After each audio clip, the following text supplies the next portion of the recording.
Dear colleagues, ladies and gentlemen, good evening. I am Andreas Walser, and I'm the Deputy Director of the Zurich Center for the Study of the Ancient World. It is a great pleasure and an honor for me to introduce tonight's speaker, Professor Josiah Ober from Stanford University. When we decided to focus this year's activities of our center on the topic of democracy and populism in the ancient world and today, and started to think about specialists who we wanted to invite to contribute on this topic in some form, Josiah Ober's name was the first that came up. He is not only one of the leading historians of the ancient democracy, but at the same time a political scientist who is abstracting from history, contributing to our understanding of democracy in general. But his scholarly interests range wide, from military history to politics and rhetoric, from economic history to philosophy. Josiah Ober earned his PhD in history 40 years ago at the University of Michigan with his thesis on the defense and military policy of Athens in the 4th century BC. With the title Fortress Attica, Defense of the Athenian Land Frontier, it became Josiah Ober's first book, published in 1985. Even if it was primarily a military study, based heavily on archaeological fieldwork, it already showed characteristics that would shape the later studies of his later studies on the ancient democracy. An awareness of the importance of the economic foundations, an interest in ancient mentalities as well as in their own theoretical thinking. Reviewers welcomed the book as a clear and tightly argued study, while also considering it provocative. Certainly no less provocative was Josiah Ober's next book that he developed while he was, starting from 1980, an assistant, later associate and full professor at the University of Montana. Mass and Elite in Democratic Athens, published in 1989, tackled some of the most fundamental questions raised by the history of Athenian democracy. How could the Athenian political system last virtually uninterrupted for almost 200 years? How could this democracy function without an institutionalized leadership? Why did the Athenian elites never evolve into a ruling class, but were still accepted as leaders by the masses? Answers to these questions are, according to Josiah Ober's studies, not so much to be found in the political organization or social structures, but in the discourse of Athenian democracy, a widely shared ideology permeating the political sphere. The Athenian elites had to conform to this ideology as well, and this led to the remarkable fact that not the elites, but the demos actually ruled in Athens. The American Philological Association awarded Mass and Elite the prize as the best book of the year. It not only presented a provocative view of the political system, but also opened up new ways of thinking about the ancient democracy. It has been and remains an immensely influential study. The book certainly had its influence on its author's career as well, when Josiah Ober was appointed professor of classics at Princeton University in 1990. In the following years, Josiah Ober developed and refined his view of the Athenian democracy in a large number of articles and book chapters, as well as 2 substantial monographs. The first on political dissent in classical Athens, published in 1998, and the second in 2008, Democracy and Knowledge, Innovation and Learning in Classical Athens, concluding, in its author's words, his trilogy on the Athenian democracy. 2 years earlier, Josiah Ober had once again switched from the East to the West Coast and taken up a position as professor both of classics and of political sciences, and by courtesy of philosophy, at Stanford University. He must immediately have felt at home, at least that is the impression that is left by the presidential address given to the American Philological Association in 2010. Taking the work of his Stanford colleagues Ian Morris and Walter Scheidel as a starting point, Josiah Ober developed a radical new view of Greek history from the archaic to the end of the classical era, as a period characterized by continuing economic growth that led from modest beginnings to a remarkable standard of living in what Josiah Ober calls wealthy Hellas. These ideas were further developed in the book The Rise and Fall of Classical Greece, published in 2015. The new picture of ancient Greece that this book presented is based on a new methodological approach to Greek history that relies heavily on the social sciences, especially the new institutional economics. As earlier books, it has been highly acclaimed, and as The Ancient Democracy, it has also found its critics. With Josiah Ober's latest book, Democracy once again takes front and center.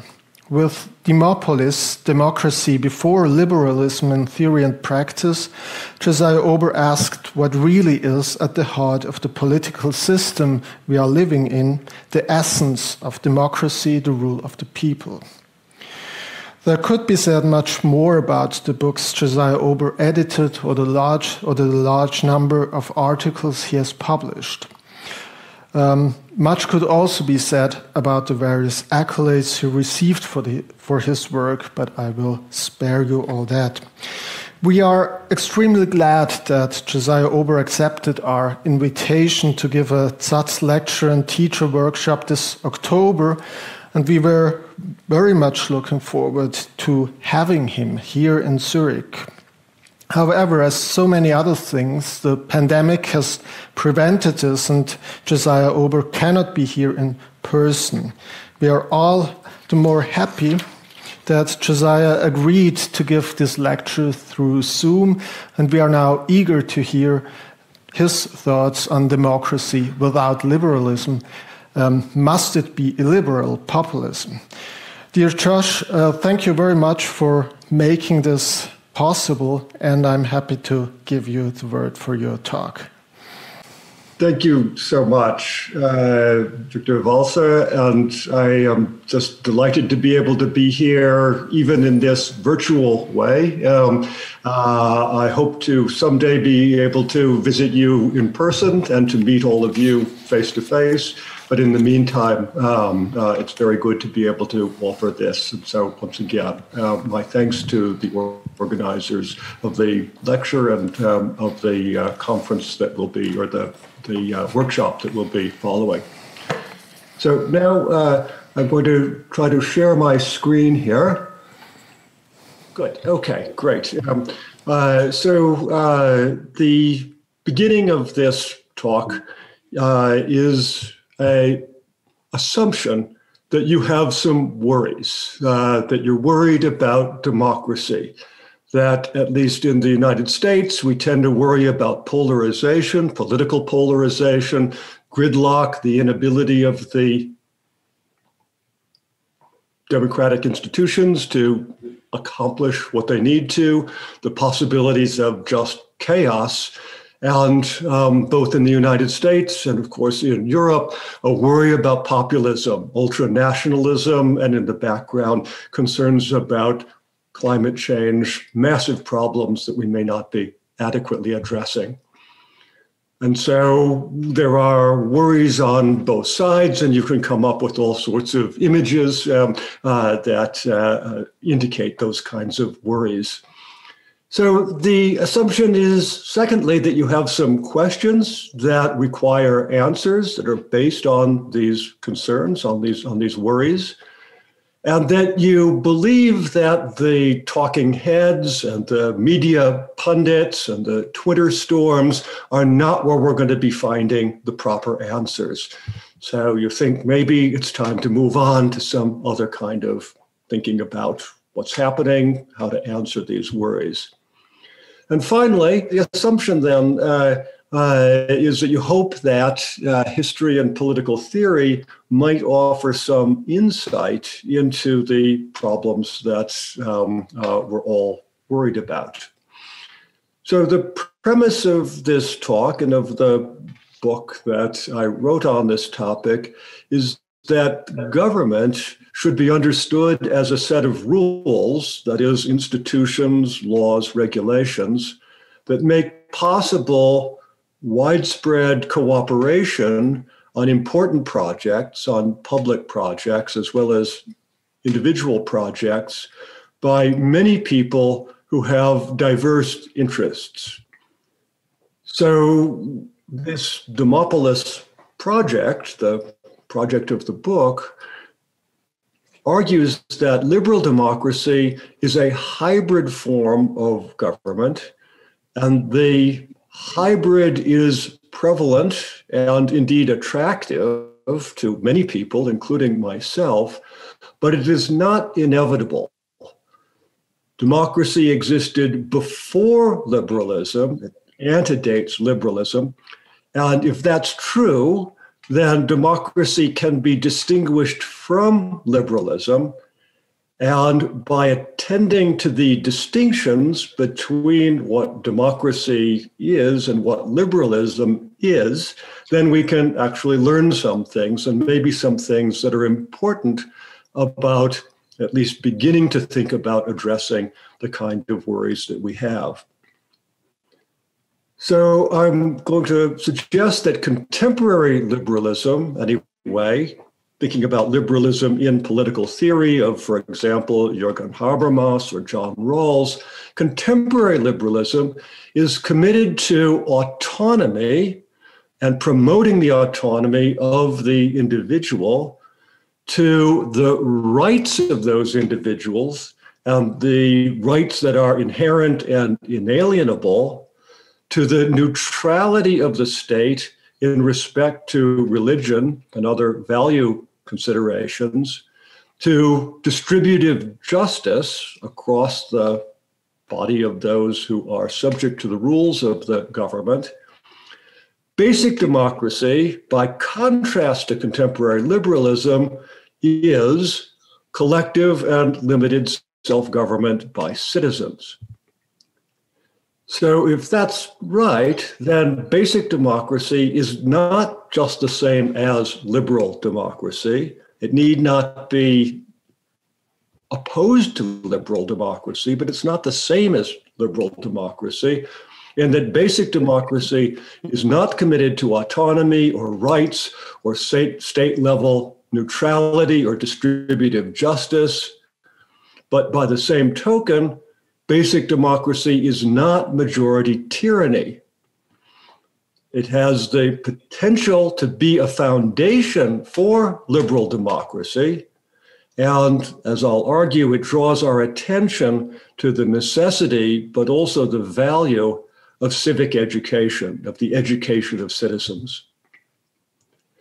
So I'll make three claims to start out. The first is a claim of definition, and that is that basic democracy before liberalism can be defined as reasonably stable collective government by an extensive and socially diverse body of citizens. Now, to be stable over time, stable part of this is important, to be stable over time, a democracy requires certain rules, formal rules, as well as informal norms that are reliably backed by habitual social behaviors, that is, people acting according to the rules and the norms. The second, or the third of the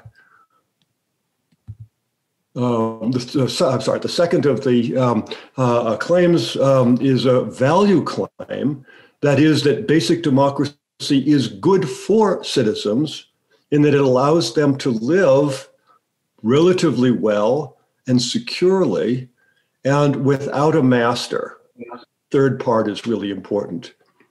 So democracy then sustains desirable conditions of social existence, political liberty, political equality, and civic dignity. We'll deal with all of these in more detail as we go on. So the third claim is a claim about payoffs. That is, that a theory of basic democracy answers questions about democratic legitimacy and about education. It answered the question, what is required to sustain a legitimate government by the people? And it answers the question, what is civic education and why is it necessary? So if I can answer those questions, then there's a payoff to this whole democracy project that I'm involved with. So we'll start with a fundamental political question, and that is, how can a human community reliably secure the benefits of social cooperation without being ruled by a master? That is, in Greek terms anyway, without tyranny. And the answer to that question is democracy, but that in turn begs the question of how does democracy work and why does it work?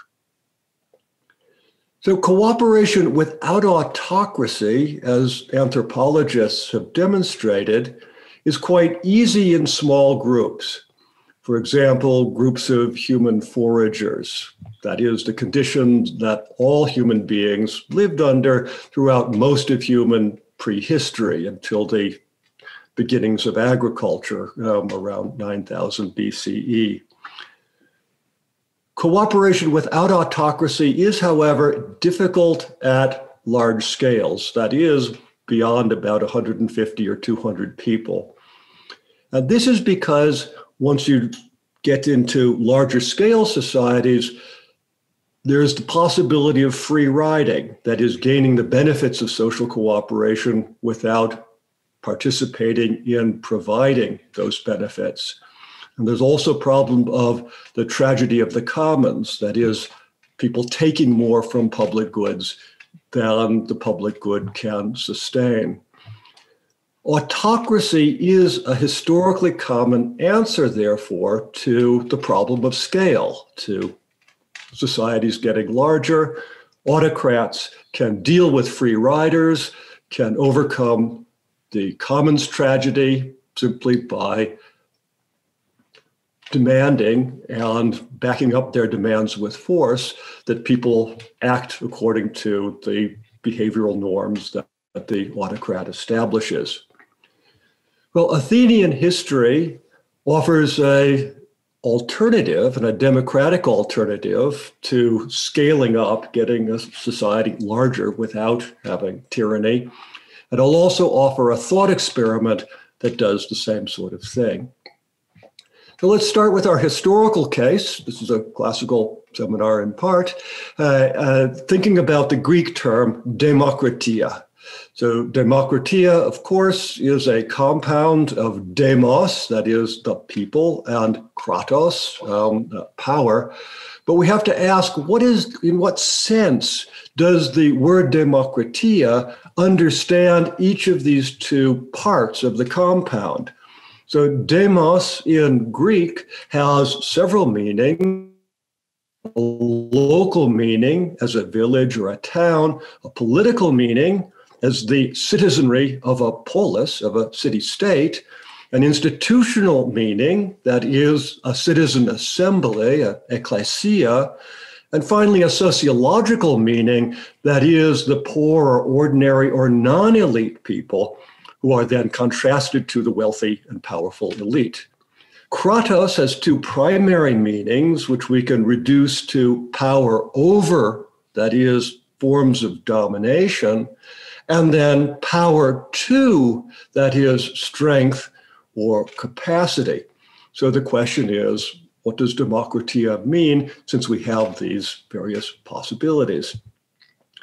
Now, by the 5th century BCE, the critics of democracy had developed a hostile definition of demokratia as the unconstrained domination of many poor, that is the sociological definition, over the wealthy few. So it is domination, kratos as power over, by the many, the poor over the few who are wealthy. And therefore, the hostile definition claims that democratia is nothing other than majority tyranny, the kind of thing that populists today celebrate. So this hostile definition is very prominent in Greek literature, which is mostly written by and for elite readers, but it's not the original definition of the term demokratia's inventors, nor is it the definition that is employed by later Greek Democrats, those who were positive, they liked the idea, who were positively engaged with democracy. So for the Greek Democrats, the term demokratia employed the political definition. Demos meant the citizenry of the polis, and it meant that kratos was not just power over others, but rather the power to do things, power as strength or capacity. And so demokratia, at least so I claim on the basis of a philological argument, a historical argument, was the people's capacity to do public things, which just comes down to meaning collective self-governance by the citizens. The question we can ask, though, is, was citizen self-government limited? Because only if citizen self-government was in some ways limited do we escape the idea that democratia was just majority tyranny. Do we escape the idea that the populists of today were just right about democracy without liberalism?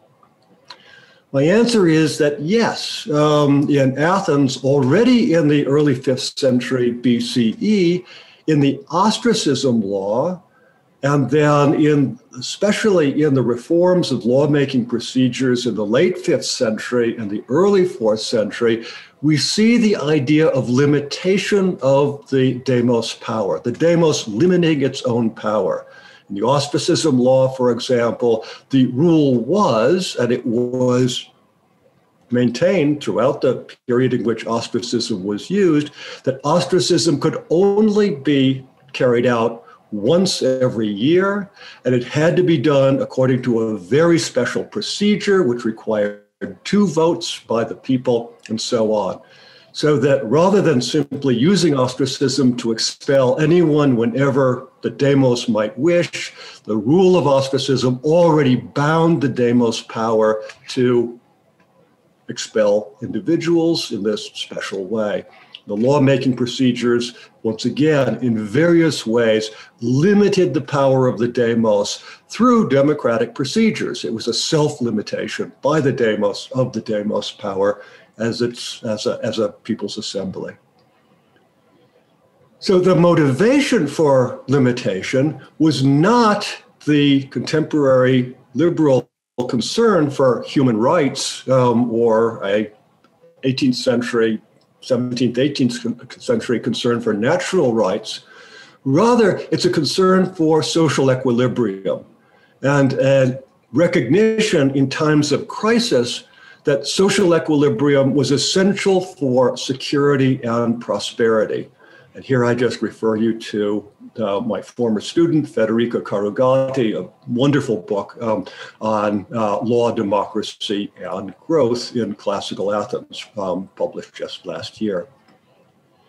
So the mature Greek definition of democracy was collective self-government by all citizens, limited by democratically enacted constitutional laws, in order to sustain these 3 essential conditions: the security of the community, the prosperity of the community, and non-tyranny.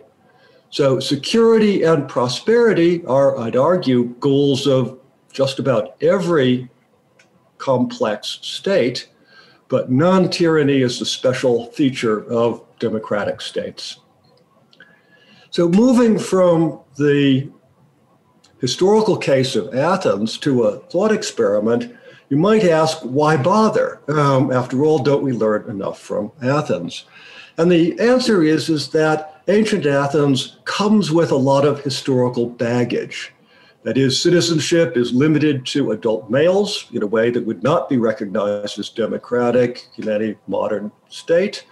That was characterized by slavery and the special forms of chattel slavery. There was very limited enfranchisement of free non-natives, very rare to enfranchise those who were not native-born Athenians. And of course, Athens was very small as a city-state compared to any modern nation-state, and therefore was able to use more direct, less representative forms of democracy. So the thought experiment allows us to take leave of that historical baggage, to simply not worry about it, and think about how democracy without liberalism might work in a larger, more contemporary state. So here's the thought experiment.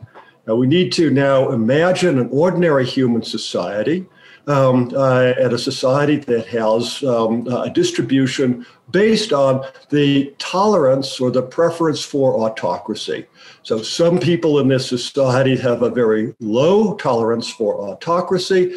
Some of them have a high tolerance. They think tyranny is just fine. And most people are somewhere in the middle. So here's the number of people. This is just a simple, ordinary distribution curve. So let us then divide this population according to the tolerance for autocracy. And we're going to divide it a little bit to the left of the peak. And the people we're going to be then concerned with in our thought experiment is this group. That is, people with a relatively low tolerance for autocracy. And we're going to assume that this is the group of founders, or those who are going to found our imaginary state, that is going to the body of citizens. Now, these people who have relatively high tolerance for autocracy are just out of the experiment. So we can imagine, for example, that what might have been a country has divided into two groups. You might think, boy, that's a very strange way to think about things, but think about American history, that at the revolutionary moment in the end of the 18th century, indeed, the people who were going to then be living in what would become the United States divided into those who had a low tolerance for autocracy or for a British king. They stayed in what became the United States. Those with a higher tolerance were basically expelled, and they ended up in Canada.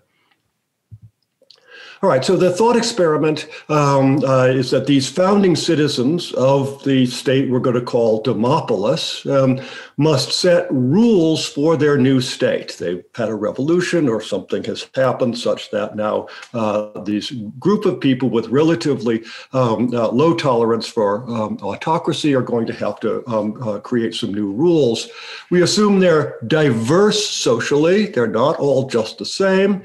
And they also have diverse values, perhaps diverse religious beliefs. So they disagree on many things, but they agree on three ends for which their state will exist. And these are the three conditions that we talked about earlier: security, prosperity, and non-tyranny. They agree on non-tyranny because of the way we set up the thought experiment. They're the people with a low tolerance for autocracy.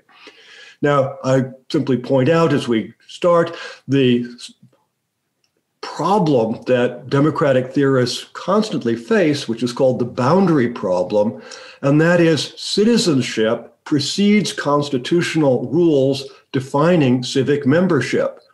So answering the question, who is a founding citizen, is historically contingent.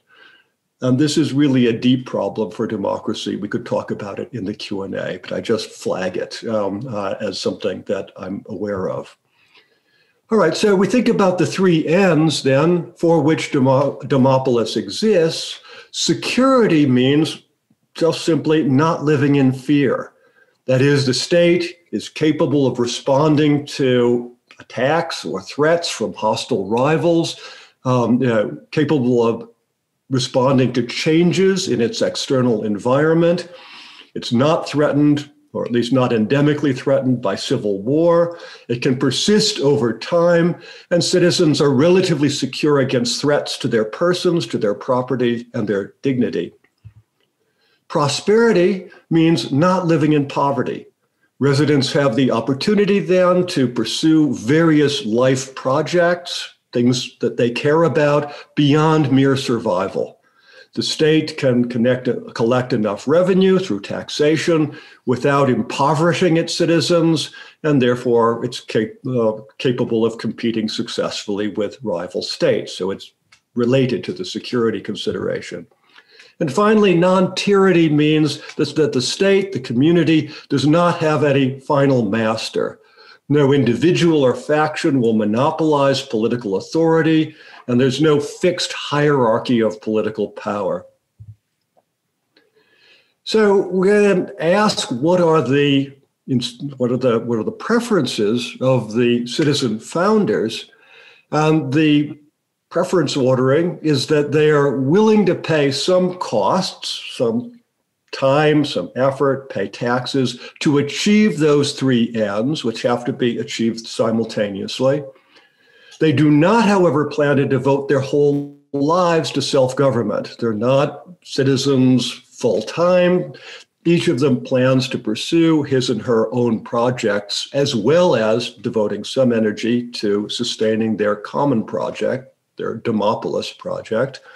And therefore, the costs of self-government have to be reasonable, and its benefits have to be obvious and substantial.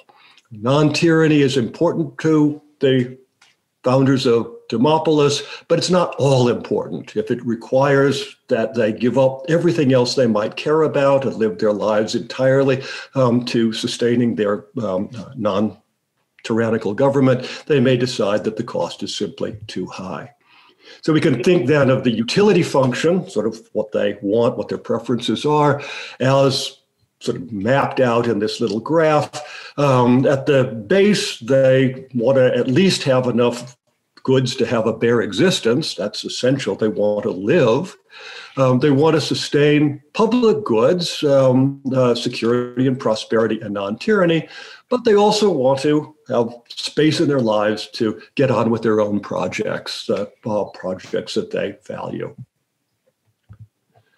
So in order to achieve this, we have certain premises that are shared by the founders. And these are that rulemaking authority must be binding political power. So they must actually be able to have power to set rules that are binding, that are coercive. The rules must be enforced, but they must be open to amendment. The rules are made for the present and for the future unless and until they are amended. The rules aim at legitimacy, meaning at a minimum, a general willingness of those bound by the rules to obey. So those bound by the rules obey in a voluntary way, not simply because they are coerced, not because of fear. And rulemaking by founders is a collective action. That is, the founders are citizens, they are the demos, they are the ones who are going to establish these rules together, collectively. And ultimately, these founders, these citizens, this demos can revoke any delegated powers, any powers that have been delegated to representatives as a convenience, but the demos will sustain or retain all of its ultimate powers of the right to revoke. All right, so what rules will they establish? So we're not going to talk about details of Constitution. These are sort of the basic rules that will underpin the detailed constitutional rules that are made in some future that I'm not going to discuss. So the first basic rule, fundamental rule, will be participation. And this is because non-tyranny as a non-rival, non-excludable public good And as a non-rival, non-excludable public good, this is basic political science, it faces the problem of free riding, that is, people taking from the advantages of social cooperation without giving back to them, of commons tragedy. And therefore, to avoid these problems, we require that all must participate. If all don't participate, you get a cascade of free riding, you're open to commons tragedy. And that in turn requires that every citizen receive an adequate education and receive guarantees of adequate welfare, at least adequate to serve their or fulfill their duties as participating citizens. So before we make any decisions about distributive justice, we already have a rule that's going to require quite a lot of distribution of goods in order to provide a high level of education and welfare such that every citizen can actually act as a citizen. The second rule is legislation. And in this case, we take an efficiency consideration that is a requirement that policymaking be relatively effective in order to sustain security and welfare, and our non-tyranny basic end, and that both efficiency and non-tyranny will require political freedom of speech and assembly such that the citizens can deliberate about the rules. So citizens who cannot assemble freely, cannot speak freely, obviously are not in a condition of non-tyranny. But furthermore, in order for democracy to work, this is the argument of my Democracy and Knowledge book, citizens must be able to share what they know. They must be able to bring together the knowledge of the citizens, of the citizen body into a public space in order to develop good policy. So participation and which is the first rule that we established, plus the end of non-tyranny, requires political equality in making rules. So that if we assume that everyone is participating, but no one is a tyrant, and no subset of the demos is a tyrant, then we end up at a position that every member of the citizen body has to have some baseline equality of influence in the state, at a very minimum, one person, one vote on issues that will be voted on. And finally, the proper functioning of freedom and equality requires civic dignity. I'll talk a lot more about that at the end of this lecture. That's in some ways sort of the big payoff of the Demopolis project. Right, the third rule is going to be entrenchment, and that is that no rule made by the demos can violate any of the three N's, security, prosperity, non-tyranny, for which the state exists. Why is this? Because to do so would overthrow the citizens' reason for cooperation and would precipitate a civil war. So therefore, the entrenchment rule establishes limits on rulemaking and it establishes a responsibility among the citizens for rule enforcement.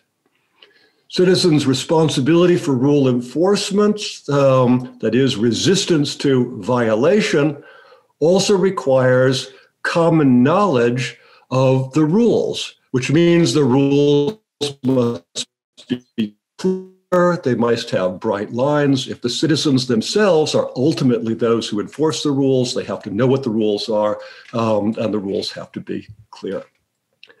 Okay, so we then think about the definition of basic democracy that that emerges from this Demopolis thought experiment based on the rules that we've established.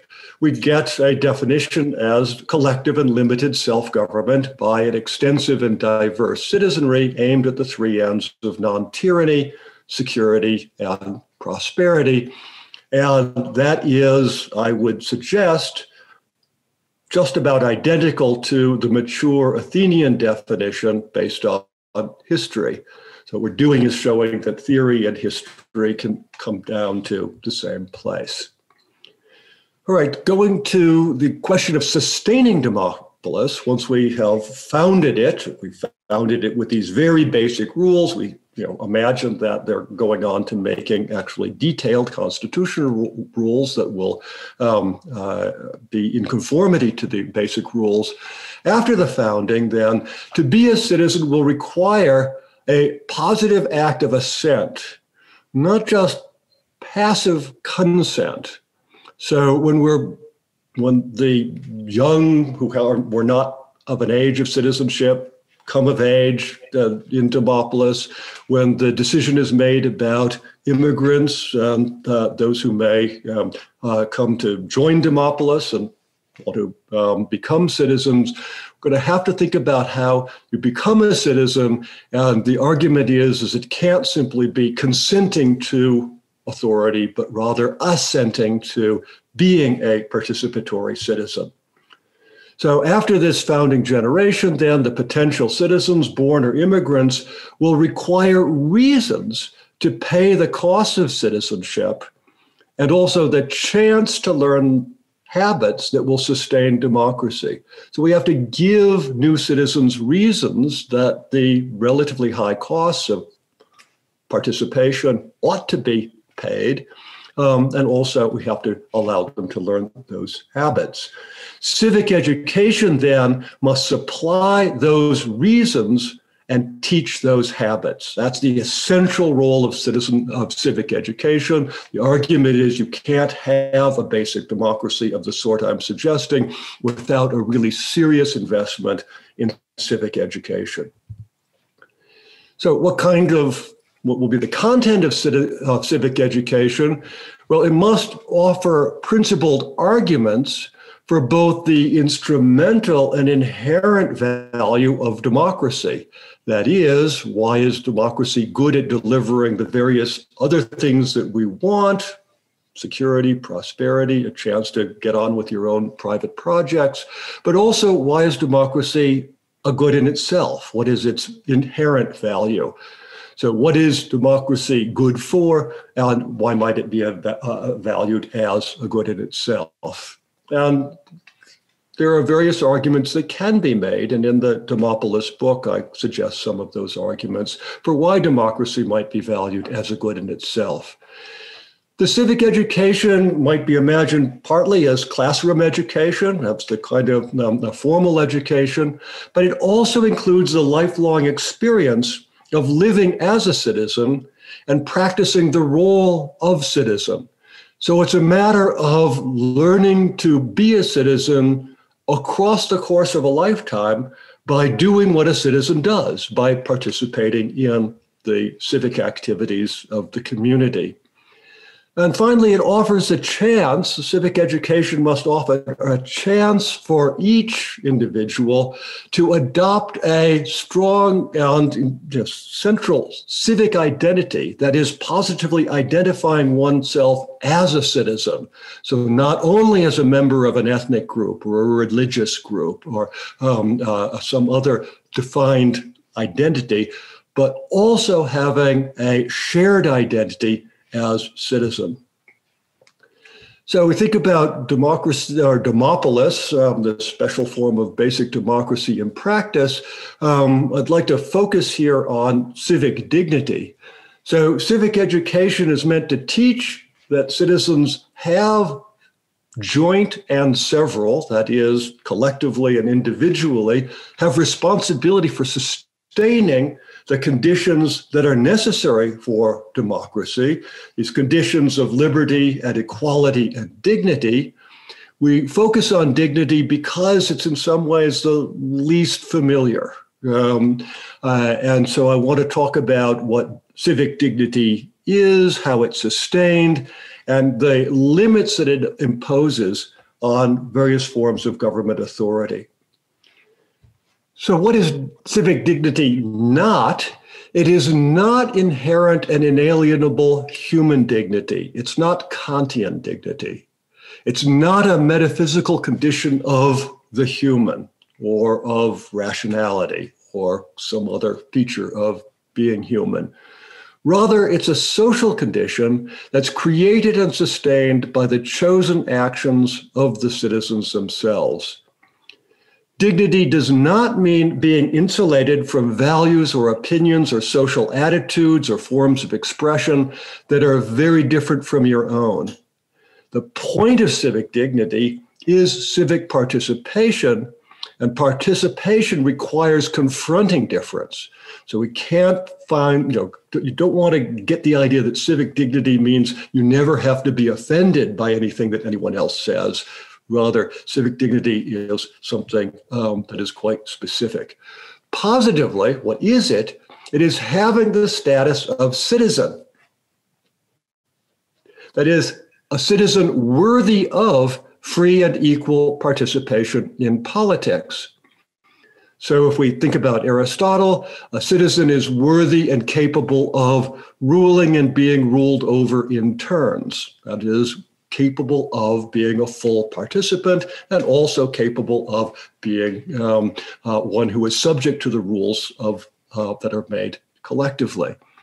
Negatively, civic dignity is being defended against humiliation as disrespect, as non-recognition, and infantilization, as paternalism, as being treated as a child.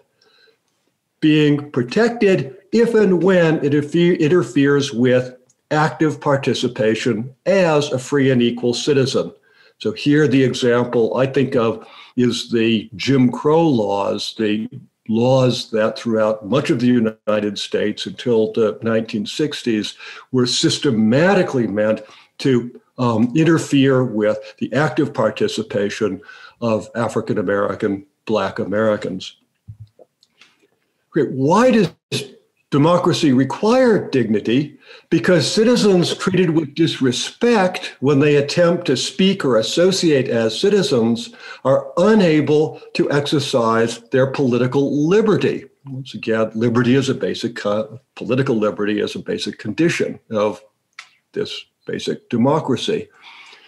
Furthermore, citizens treated as children are not equal to those who act as the quasi-parents. They are denied the high standing that is necessary for true collective self-governance. So without dignity, liberty and equality are just vacuous concepts. Dignity, furthermore, stabilizes democracy by mediating between the demands of liberty and equality. So dignity both sustains liberty and equality, but it also mediates between the extreme demands of both liberty and equality. How is dignity threatened by, on the one hand, humiliation? Powerful private individuals or powerful public officials may gain utility. In other words, they fulfill their own desires by publicly disrespecting, by demeaning those who are in various ways weaker than themselves. And secondly, dignity is threatened by infantilization.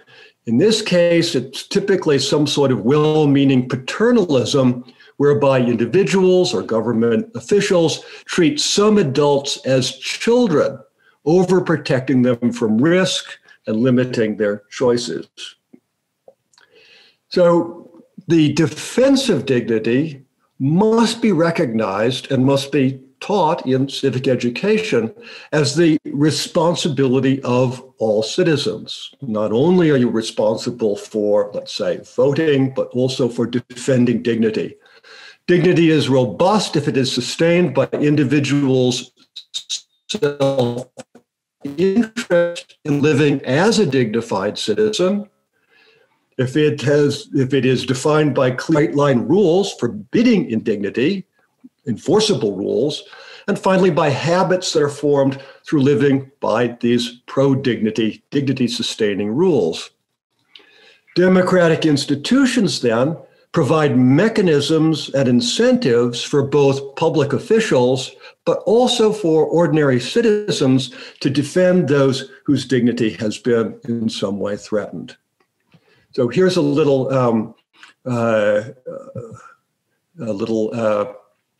game that we can sketch here. I'll just get slightly better like that.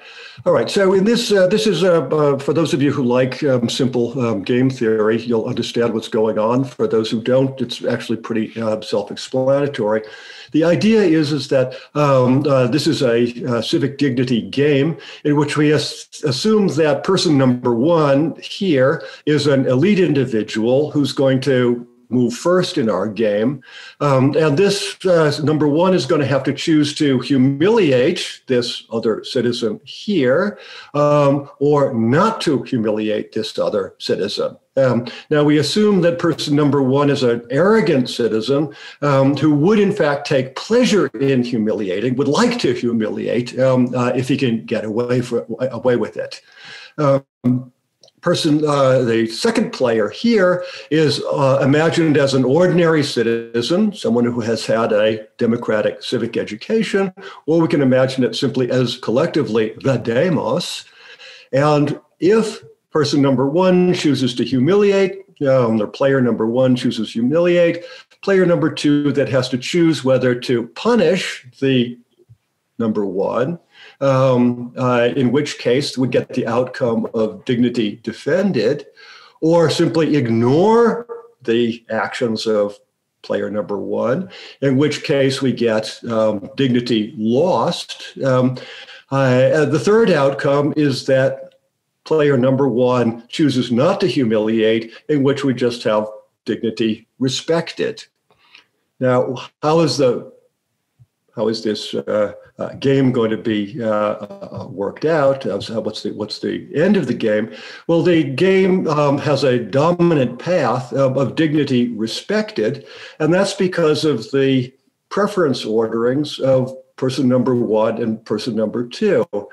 Person number one would actually prefer best that dignity be lost, but his second preference is dignity respected because he doesn't want to be punished.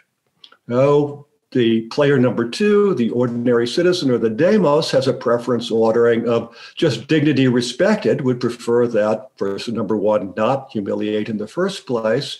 But second preference is to punish, would prefer to punish than have dignity lost.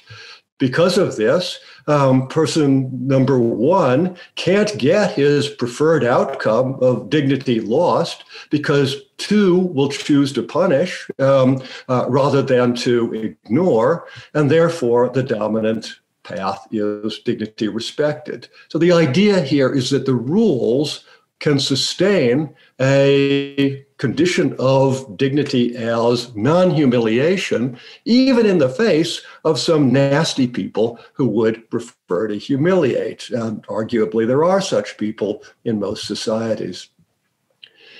Well, dignity as non-infantilization is a matter of establishing limits on plans for distributive justice. So I'm assuming that libertarians, sort of over here, seek to maximize freedom. Their trajectory is in that direction, especially in respect to the use of property, whereas egalitarians seek to maximize material equality, moving in this direction. And therefore, each of them would like to have the place on this distributive justice continuum be, if you're a libertarian, way over here, lots of liberty, not much equality, and vice versa if you're an egalitarian. So the civic dignity consideration means that the extremes are just blocked out.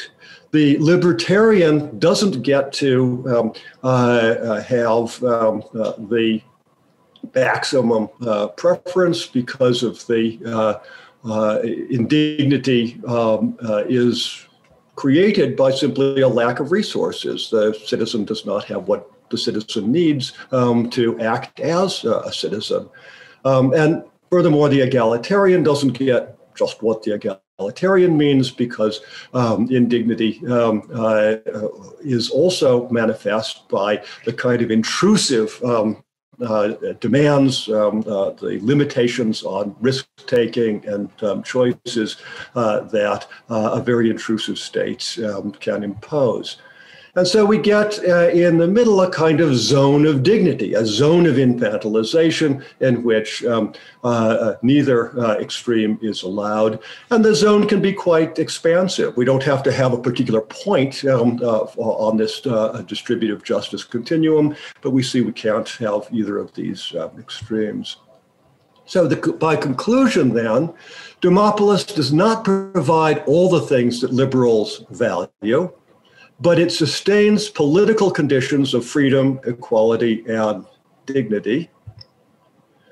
Basic democracy can provide an incentive-compatible foundation for liberal democracy. That is, the kind of democracy I'm talking about can be used as a base from which a liberal democracy can be built up. But on the other hand, I think basic democracy, this Demopolis experiment, offers potentially hope for residents of non-religious or non-liberal religious communities ruled by autocrats who dream of ruling themselves as citizens. So it potentially, anyway, offers a non-liberal way to go forward in ways that are not simply autocratic. And finally, it shows why democracy before liberalism, or even without liberalism, does not need to be the kind of illiberal democracy that is promoted, advocated by contemporary nationalist populists. It's the goal of nationalist populists, or at least some of them, to claim that democracy can be separated from liberalism, and when it is, it becomes populist nationalism. My argument is that democracy can be separated from liberalism, but it actually does not need to go there at all. It can sustain liberty, equality, and basic civic dignity. Thank you very much. The book is available both in English and in German, and I look forward to questions you may have. Thank you, Josiah, very much for this really fascinating talk, and I think you showed in an exemplary manner how we really can think about our contemporary world with the ancient world in the background, starting from our thoughts about the ancient democracy, and then develop new ideas for thinking about the problems with democracy and the political system in the world we are living in right now. Thank you very much for that. I would like to open up the discussion if there are questions from the room. If not, I will give everybody a few minutes to think about and start with a question myself. You have shortly touched on the question of who is actually a citizen. And I think that's one of the really a deciding critical question, because when we look at ancient democracies, when someone had the idea that the state may be a little bit too democratic, they were always thinking about how can we make the body of citizens smaller? How can we exclude someone from citizenship? So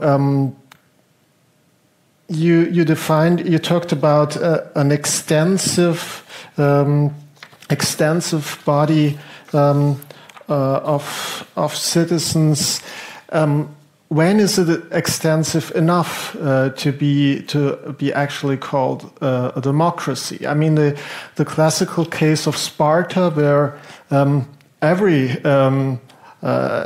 citizen was actually one of the homoioi, but this group was very small, and we wouldn't call Sparta democracy.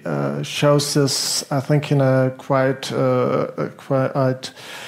clear manner that this can be a problem. How how is this solved? How can you solve it in your idea and your thought experiment of this Demopolis?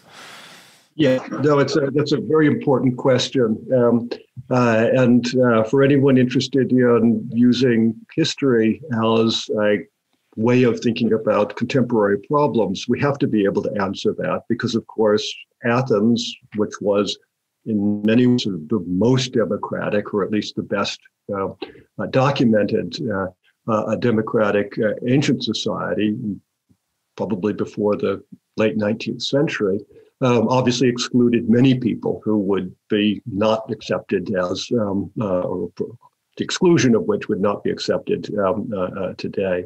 So my basic argument is that to fit my definition of democracy, that the citizen body within some bounded territory, and once again, how does a territory get bounded? Well, that's historically contingent as well, but let's just assume we have some bounded territory, that those within that territory who are culturally imagined as possible citizens must be citizens. So that pushes back to the idea of what do we suppose is the cultural imagination, the relevant cultural imagination. And I think that we've got to imagine that relevant cultural imagination as being relatively expansive. So if we think about the Greek world and we think about the Greek cultural imagination, say the late 6th or the 5th century BC, it is clear why Sparta is not a democracy and why Athens is. Because we imagine the cultural imagination as saying that democratic citizens are all those adult native males who have not been excluded through some special behavior, criminal behavior, for example. So it is essentially the entire adult native male body. We go to then Laconia and say, do we have in Sparta anything like that? Of course not. The helots were native to Laconia, and they were not citizens. So there's nothing like that, even taking away the perioikoi. So I think that Athens then, or the Athenians could say, well, we are as democratic. You see, we are as expensive in terms of our including citizens as it is possible to be within the imagination of our culture. Now, doesn't mean that the culturally imagined can't be just equivalent to culturally imaginable. Aristophanes imagines women as citizens, as does Plato, but it was never proposed as it were something that really could happen, could be.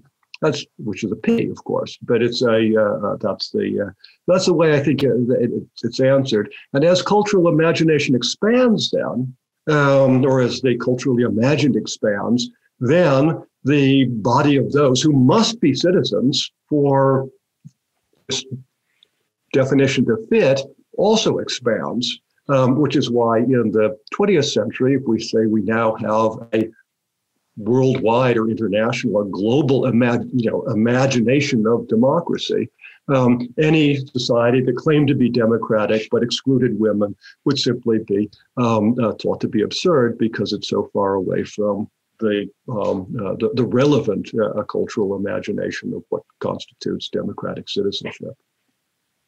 Thank you, Nicole. Yeah. Hi. I must confess I'm not a specialist in your topic, and especially not in the democracy. I'm more the Roman historian. We have met briefly 3 years ago, but I joined a workshop. Let me put some questions. So I was very fascinated about you talking about this concept of civic dignity. So I have never thought of this, and this is for me really fascinating, the dignity, because of course, to a citizen, he has a special behavior and he has a special status. Of course, dignity is something important. And I wanted to ask you if you could, first of all, maybe give an example. Where do you see this dignity concrete in the the gatherings or where? And secondly, I was then a little bit astonished that you were very quickly going from the dignity to the reinforcement of dignity, so to say, by punishment, by rules. And I would wonder if you have an example there. And a third short question would be maybe going into our time now. Where do you see the dignity, civic dignity there? Thank you. No, indeed. Thank you. So let me come up with one ancient and one modern example. I think one of the ancient examples that I find to be particularly attractive or helps me think about this is the speech that Demosthenes gave against his political opponent Midias. This is speech number 21 in the corpus of Demosthenes' speeches. Basically, what Demosthenes is prosecuting in a democratic court before a body of Athenian citizens, prosecuting Midias essentially for the crime of committing hubris. Now, hubris, we think of in some ways in Greek tragedy as overweening pride and so on. But the key thing in Athenian law of hubris was an act or even potentially speech that treated someone beneath the status which they deserved. So what Demosthenes claims in this prosecution of Midias is that Midias had slapped Demosthenes in the face in the theater of Dionysus during a performance of a play, or a chorus probably. And he doesn't claim he was ever harmed physically by this. He doesn't say, he broke my nose or, did this. He basically makes it very clear that this act of hubris was meant to push Demosthenes into an inferior position, to treat him as someone who can be insulted, sort of de-statused at will by the powerful individual Midias. Demosthenes then cites all these examples of Midias doing this kind of thing to others, to weaker others. And he claims that this is part of a pattern of behavior that is aimed at the destruction of democracy, because it then allows the powerful to do what they want and creates a position in which the relatively weak are afraid to speak up. They're humbled. They're made to be humiliated. They say that, look, I can do whatever I want to you. I can slap you. I can, treat you as dirt.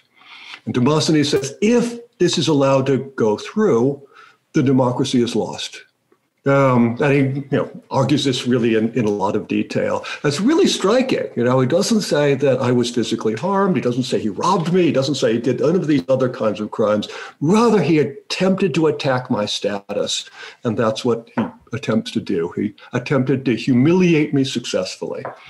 So if we think about a modern example, if we go back to this Jim Crow era period, especially in the American South, when Black Americans were systematically denied their rights through various kind of rules that were meant to humiliate them. So, for example, there would be literacy tests. You come to the polls and you say, okay, read this complicated scientific text and tell me what it means. I can't do that. You're the kind of person who doesn't go away. You don't deserve to vote. And of course, there were other forms of much more violent attempts at humiliation. not allowing blacks to sit at the same lunch counter and so on, a whole mass of behaviors to show blacks that they were fundamentally inferior and therefore ought to be humble in the face of the superior white culture. So that's the whole set of rules that was overthrown by the Civil Rights Acts in the 1960s, and that's what the civil rights movement was really about, was to restore dignity to the individuals who were legally citizens, right? Blacks had been given officially freedom and equal standing by constitutional provisions after the American Civil War.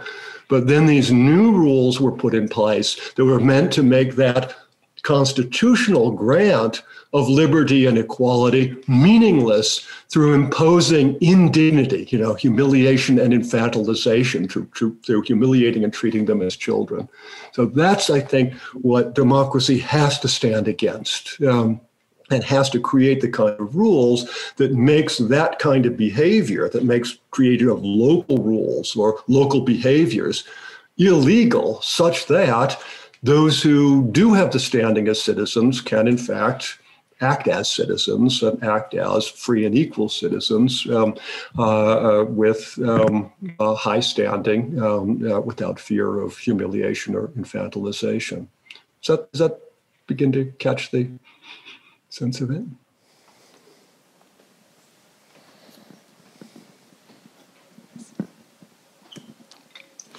Hi, Ricarda. This was a really, really nice talk. Thank you so much. It was very interesting. I have one question about you talked about civic education, and I was wondering how you see civic education limited to being a citizen of a society, because I think non-citizens living with citizens can also learn how to be a citizen without being able to practice the citizen rights. Thinking about the metics in Athens, somebody like Lysias or Dinarchus, who probably very well knew the political system but just could not participate. So I think their civic education is not limited to citizens. Also, civic dignity actually is not. Or how would you see this dynamic?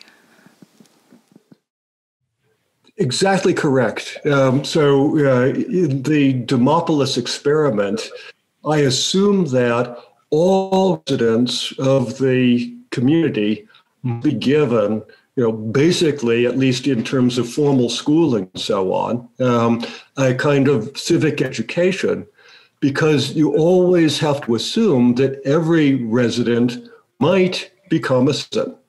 So that's not Athens. There wasn't that assumption in Athens, although I think there is a lot of civic education that went on of non-citizens in Athens as well.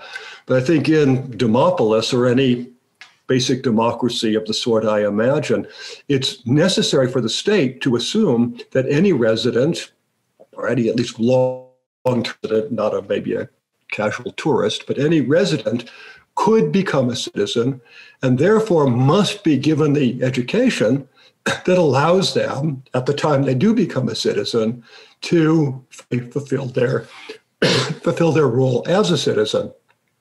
So that's precisely right. And furthermore, dignity has to be extended not just to the citizen body, but broadly to the community. So we go back to Demosthenes' speech 21. Demosthenes makes a big point of the Athenian law of hubris that forbids hubris against any resident of Athens, right? Against women, against children, against the foreign, the foreign-born and the native-born. And he says, how about that? And he sort of stands back and he says, good heavens, think of that. And I think the point he makes, which is really reinforced by, I think, some other ancient texts, is that Athenians were very concerned that if anyone developed the habit of humiliating non-citizens, that habit was very easily transferred to the weakest of the citizens.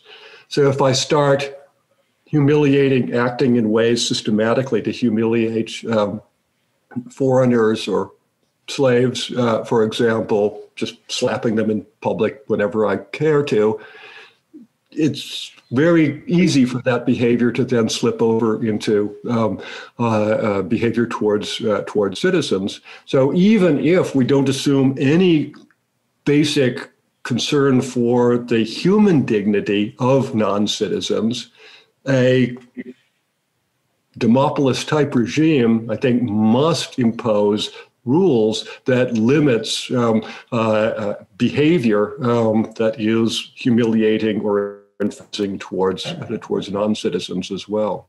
So that's precisely so. And so once again, we begin to get, you see, the point is that we begin to get some of the features that we associate with liberalism, features that we would think come with human rights or human dignity, come with civic dignity, but as a kind of externality, in this case, a positive externality in sort of the language of economists. Thank you very much. I would also like to make a question because I'm really fascinated by your very broad approach with this thought experiment. I mean, you're sort of following the steps of Plato and Aristotle in designing a new state with new rules and trying sort of to save democracy as against these reproaches many people today do against liberalism. And therefore, one of the questions I have is actually, which kind of public do you target with these thought experiments? With other words, do you really want that some people, and you mentioned that, who are living at the moment under an authoritarian regime, try to follow your advices and try to find the rules? Let's say in Belarus today, for instance, would it be possible that you went over there and you became a counselor for them to implement the whole thing? This is one question. And then regarding the practical aspect of this broad approach, the other question is, you were very much stressing the importance that everybody will be participating, that they give sort of a positive assent to that in order to avoid the free riding and other problems as well. If I look at Switzerland, for instance, we have regularly participation of roughly 40%, 45% of the population. That means there's a lot of free riding here in this democracy of ours, and therefore how would you try to avoid that? Because you are following in a way the lead also of a Pericles in Thucydides, who says that the apragmon is an achreios, he's useless, and of course a really functioning democracy would in a way need that everybody is giving the best he can in order to contribute like to an eranos to the well-being of a democracy. But on the other hand, you have always people who are less interested, who prefer to leave it to others to decide. And is this really already a danger to a democracy as you conceive of?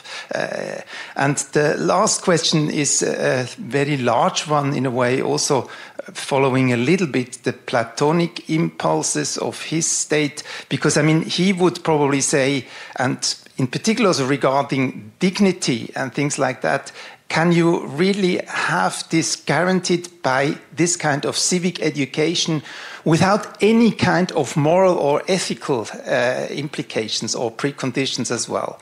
We have here this famous saying of Böckenförde, a German law expert, who said that the secularized state is based on principles or conditions which it cannot guarantee itself. And of course, it's very complicated to say where do you find then a basis outside of this secularized democracy or democracy as you sort of put it forward. But on the other hand, at least in Plato's view, the human nature has a tendency to the worse always, to want to have more, the pleonexia, sort of to outdo the others, and therefore, how can you guarantee in your system of demopolis that this will not arrive, that therefore in a shorter or longer period you will have a deterioration because these basic elements you put up will not be guaranteed?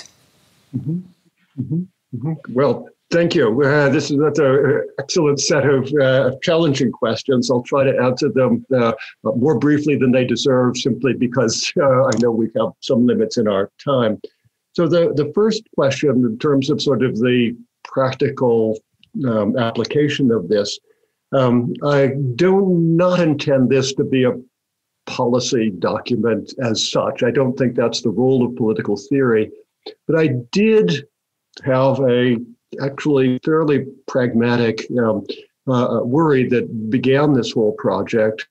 And that was, it started out about the time when the experiments in new political agency and activity that came to be known as the Arab Spring were just beginning. And I more or less imagined that someone came to me from a Muslim country and basically put before me this challenge. And the challenge being, okay, well, you're a democratic theorist and a historian of democracy. We come from a country that is not going to be liberal in the modern contemporary liberal sense. We have come from a religious background. But we want to get rid of these damn tyrants who are running our place. So what have you got? And I realized that I didn't have a good sort of off-the-shelf, answer to that person, that hypothetical person. This did not happen to me, but I could have. And I needed to have an answer to that person. So this is my answer. Now, is the Demopolis story actually a good answer to any real religious community that seeks to be democratic but not liberal?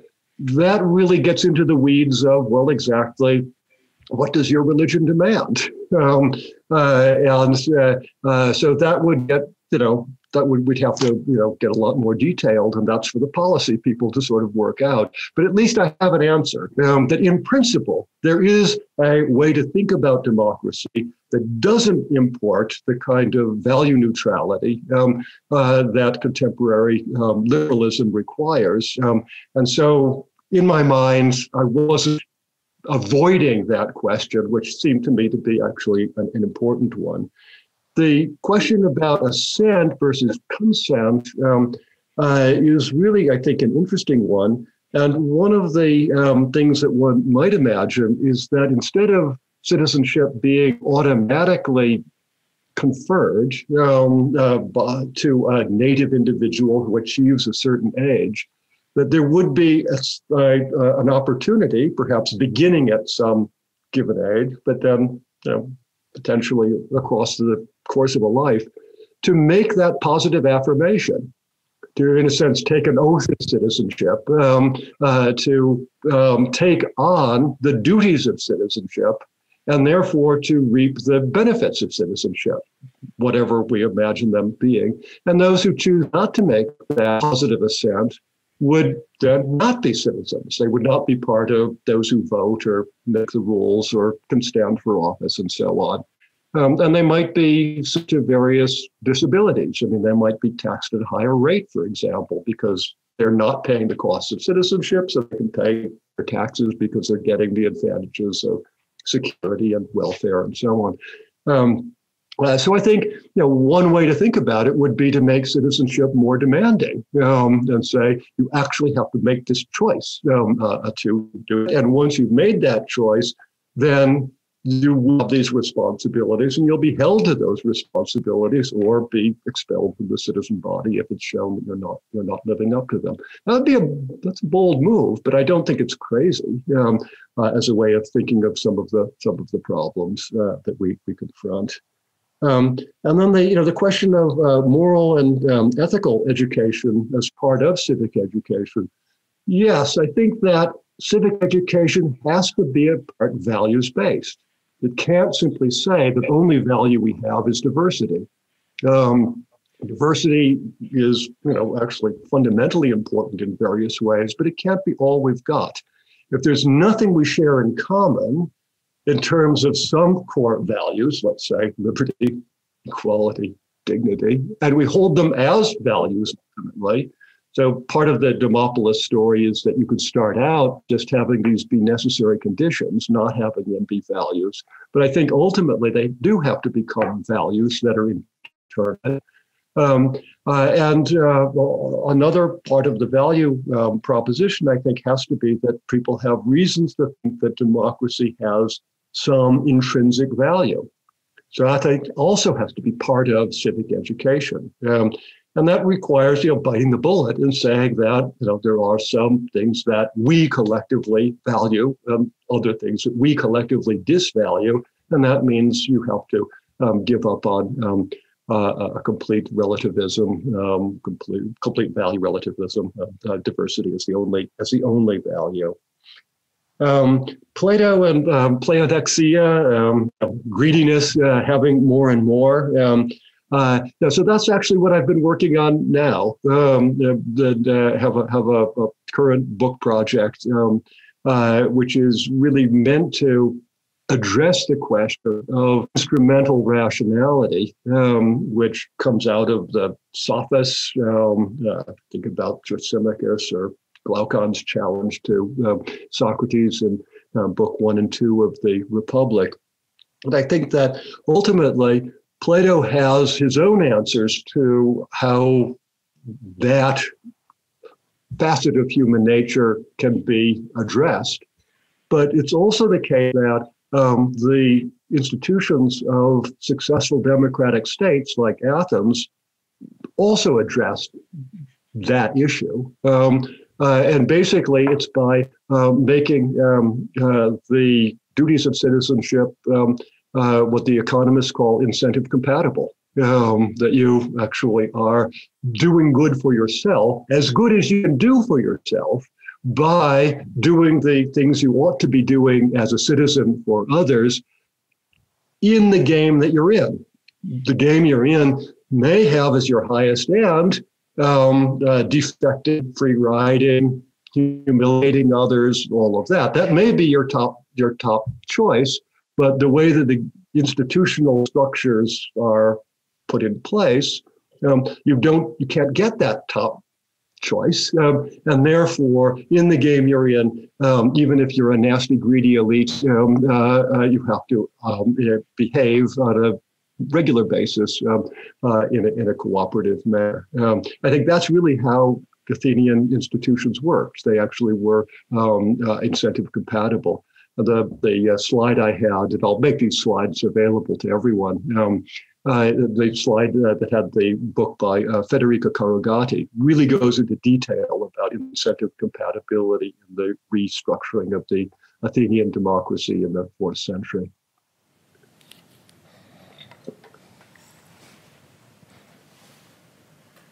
Are there other questions? If not, I have one more question. Something that always fascinated me is the idea of entrenchment.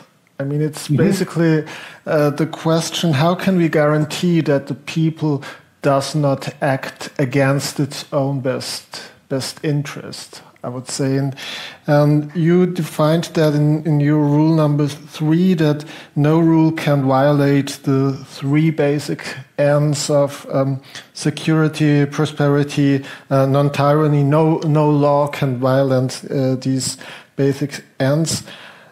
I mean, that makes very much sense to me, but isn't in practice the important question or the important problem that it's often not clear whether the laws that the decision that the people takes actually are against or for a basic end like prosperity. If we take Brexit as an example, I think both sides would be convinced and would say that this does not go against the interest for the people, and that it's a decision that goes for prosperity. So how is that decided? Who decides what goes against these basic ends? Is this a Supreme Court, or is this a constitution that is who guarantees that the Constitution is not overruled under some pretext? What are your thoughts on this problem? Yeah, no, this is a very, very good question. And I think that in the Athenian case anyway, and this is sort of what I imagine as being in the Demopolis case, is that rather than have a formal written constitution that has stone, you may not pass any rule that threatens the welfare, security, or brings in tyranny. We have to assume that there was in the common belief system, that is the common knowledge, use a sociological term, of the Athenians, an agreement about certain fundamental common goods, and that these are common goods, and an agreement that any measure that violates that common good, that is dangerous and is unconstitutional, must be thrown out. How do you actually do this in practice? Well, we can see in the Athenian courtroom system exactly how this works.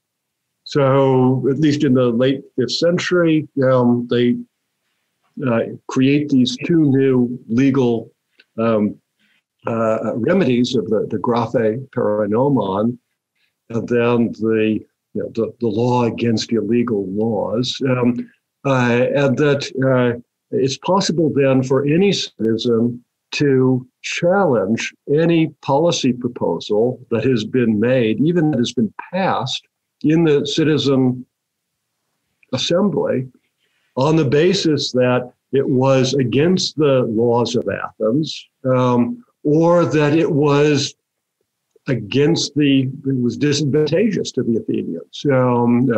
Me epiteideon, that is not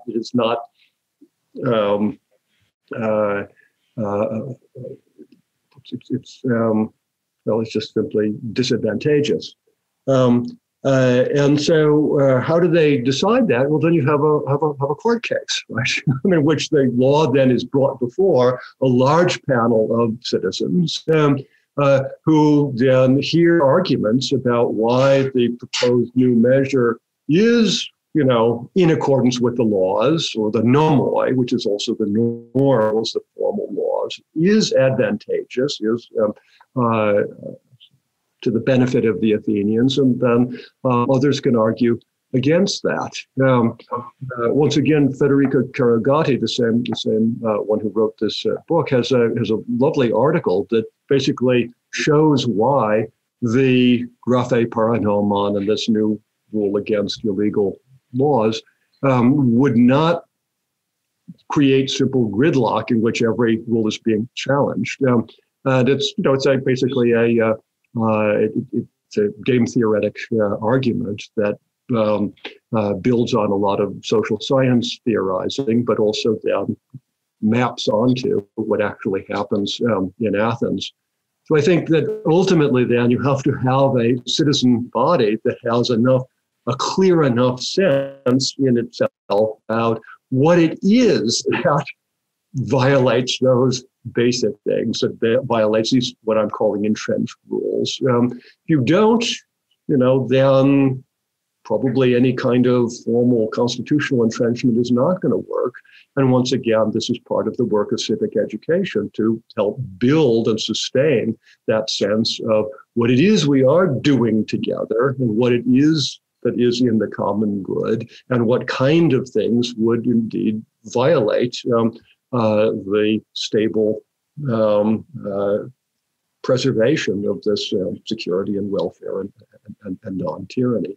And there are some formally entrenched rules against tyrants. This is David Teagarden, for example, in his book about tyrant killing laws, shows how you could entrench rules that make it incentive compatible to kill a tyrant. shocking thing, basically saying extrajudicial murder is not only legal, but it is preferred. So you can actually create those kind of rules that attempt to entrench the kind of behavior that is necessary to prevent tyrants. But I think in the background, you have to have a set of norms that are agreed upon. Well, thank you very much. If I may add one little observation, I find it very interesting that in Athens, these new regulations were introduced after a heavy populistic phase of history. I mean, this is what happened during the Peloponnesian War. And therefore, they realized something has to be done. We have to sort of adjust our system in order to prevent that history repeats itself. And therefore, my question to an American scholar like you, which kind of new checks and balances will have to be introduced after November 3rd? Yes, yes, that's probably a question for constitutional lawyers. But, yeah. But I think, what I really think has to be introduced is a recognition of the essential feature of democracy, and that is some kind of shared civic education. I mean, America's come apart because we're not agreeing on the things that are, I think, necessary that we agree on as a country, and so that citizens are treating each other as enemies. I mean, we're going into a world of Carl Schmitt's friend-enemy distinction instead of a world of civic friendship. This conception that Aristotle brings up in the Nicomachean Ethics, the idea that to be citizens is in some sense to be friends, even though we disagree fundamentally, even though we are not virtue friends, we don't have every interest in common, and so on. Friends, which means that whatever our disagreements, we do in fact share some things, and that we do have a shared interest, and that we have to sustain that shared interest if we're going to sustain our civic community.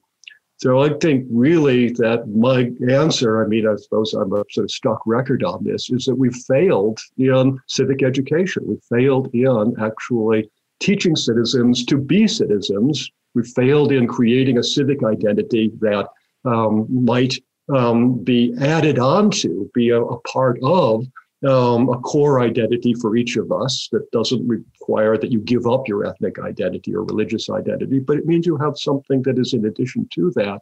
I think that's where we've really failed.